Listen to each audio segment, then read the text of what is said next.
Hello and welcome to Gunthrex Travels.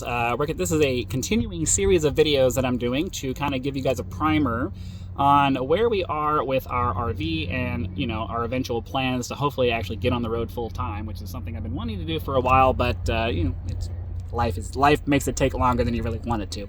But anyways, today's video is going to be about the inverter and battery system that I did install at one point a few years ago. It's not anything particularly sophisticated, but I did want to go over what I did, what my solution was, so that anybody else who is interested in trying to do something like this can have another way of doing it that may be different than some of the other things you've seen other people do. So we're going to go ahead, hop into the inside of the storage area here. We're going to look at the inverter, which is in here, and then we'll go inside to go look at the battery setup, which is under the main bed. So let's go ahead and turn this around here and looking at some stuff. And as you can see, we have the Victron 2 multi plus 2 3000 volt, or I don't, you can see it right here. This is a multi plus 2.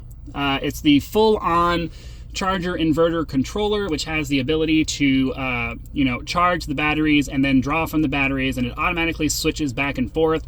I've done tests where I've been able to turn the power off at the breaker and it immediately switches power to the point where my computer doesn't even turn off. So this is one of the big reasons I wanted to have this. Was A, it was an all-in-one solution, and B, it's something that I could install myself, and then C, it had the ability to swap really quickly because I do a lot of computer related stuff and it's super frustrating to have the power go out. So it also acts as a battery backup, like a uninterruptible power supply. So it's kind of one of the big reasons I wanted to get this. Now, it's been a while since I've actually gone through this system. I'll do my best to kind of cover the parts that I bought and the thought processes behind why are. Let's see if we can start looking down here.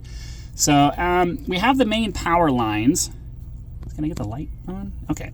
We have the main power lines coming through. So it comes from the back of the trailer, right? So I don't know if I'm going to be able to really make it very clear, but as you can see, we have the pedestal back here, and then the main power comes in through there and then runs forward through that crawl space that we talked about in the last video, right? And then it comes through up here, and what I had to do was I took one of these cords. I don't remember which one is which, but one of these cords was originally wired into the breaker box up in the living room area. I undid that and ran it forward up here to run up into the inverter here. And then we have the other cable coming out, running back to the back to the breaker box. So basically we just took the wire. It's almost like we took the wire, cut it, and then inserted this inverter in between that. So that's how that kind of works there. Then we also have the battery power coming in. Battery power comes in through here, it runs up through some cables and gets attached to the unit inside. I'm not going to take the unit apart because this is not a tutorial on how to install this stuff. I'm just giving you an idea of how I have it installed so that you know kind of the major parts.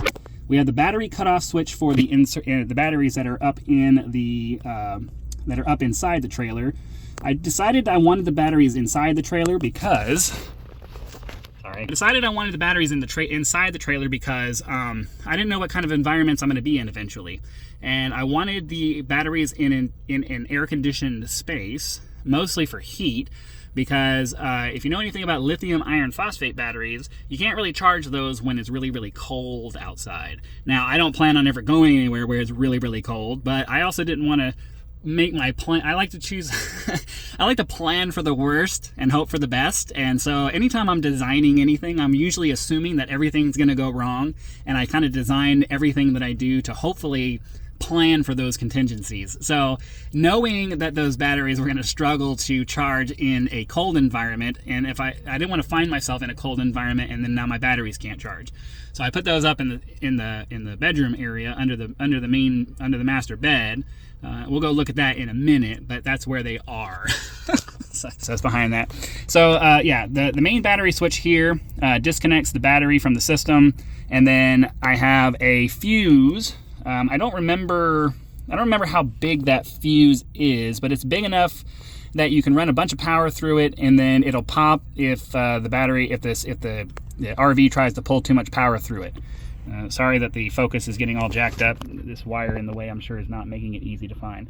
I'll try to remember to put links for things in my video description. If I don't, please leave me a comment to remind me to do that, because that'll answer some of the questions you probably have, because I can go back through my Amazon history and post that stuff online.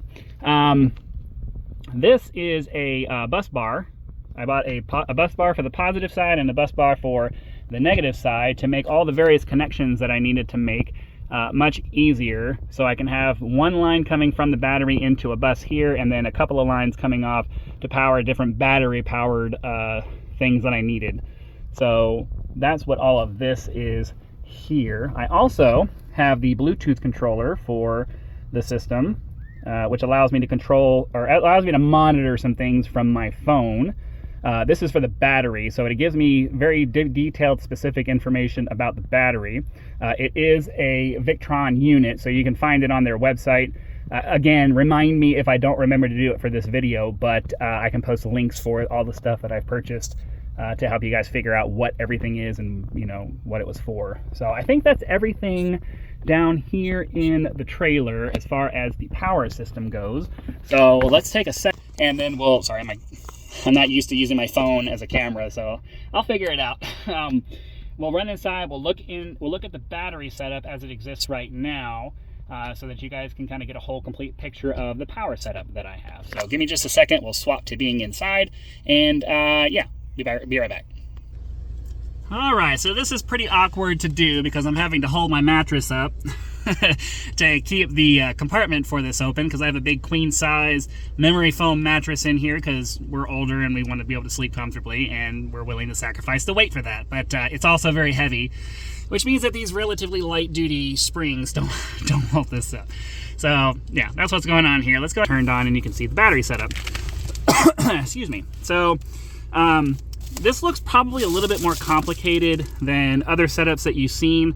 That's mostly because the first set of batteries I bought were these cells here on the right side. And these are just cells that I bought because I was going to put a battery together myself. And I did. I mean, this control unit that you see here is the control unit for this battery right here on the right side. This battery on the right, I believe, has 300 amp hours of capacity. So it's much cheaper to go this route if you can find decent cells and high capacity cells. And then this one here I think is a 200 amp hour battery, this gray unit right here. Regardless, I have them wired in parallel so that they both provide the 12 volts that the system needs. This all-in-one, this full production unit doesn't require anything extra. You just buy it and then you attach it to your system. This custom thing that I did requires a little bit of knowledge and research to figure it all out. You have to buy the battery cells, you have to buy 4 of them, you have to wire them in series to take them from 3 point whatever volts up to 12 volts. And then you need a battery controller so that the charge coming in is equally distributed among the cells. You'll have to do your research to figure all of that out, because I'm not an expert and I'm not going to be able to explain it to you in a way off the top of my head that's going to make it clear to you. And there's plenty of videos out there teaching you how to do that stuff. I don't remember the name of the channel, but there is a gentleman who talks a lot about batteries and solar systems and things like that. You can get a lot of good information out of there. Yeah, and then I just have the battery wires running through the wall. I don't know if I'm going to be able to give you a good angle on that, but yeah, they go down there, they go through the wall. Inverter that I have set up.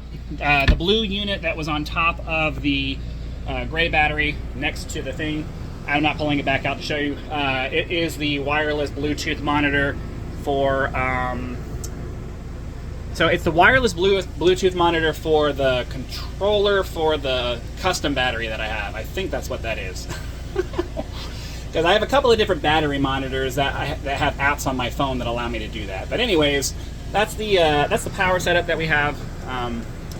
Nothing too crazy complicated about it. Eventually I want to get some solar put up on the roof, and then get some solar controllers that'll run power down to that. That's one of the major projects that I want to do eventually, but that's a pretty expensive project. That's a down the line kind of thing. Hopefully sooner rather than later, but it is a down the line kind of thing. So anyways, that's what I wanted to talk about in this video. Hopefully you guys got something out of it. Be sure to click that like button to help the video spread to more people. Subscribe to the channel to help us reach that first major milestone for this channel of 1,000 subscribers, so that we can do the next step for all of that. The number doesn't go up unless you actually press the button, so be sure to click the button.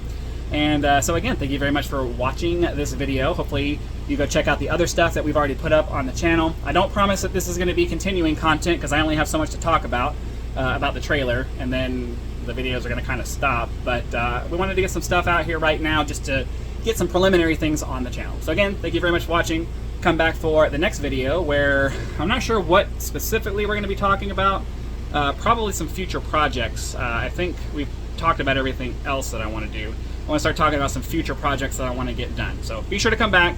More interesting things to talk about with the trailer there, and I'll see you then.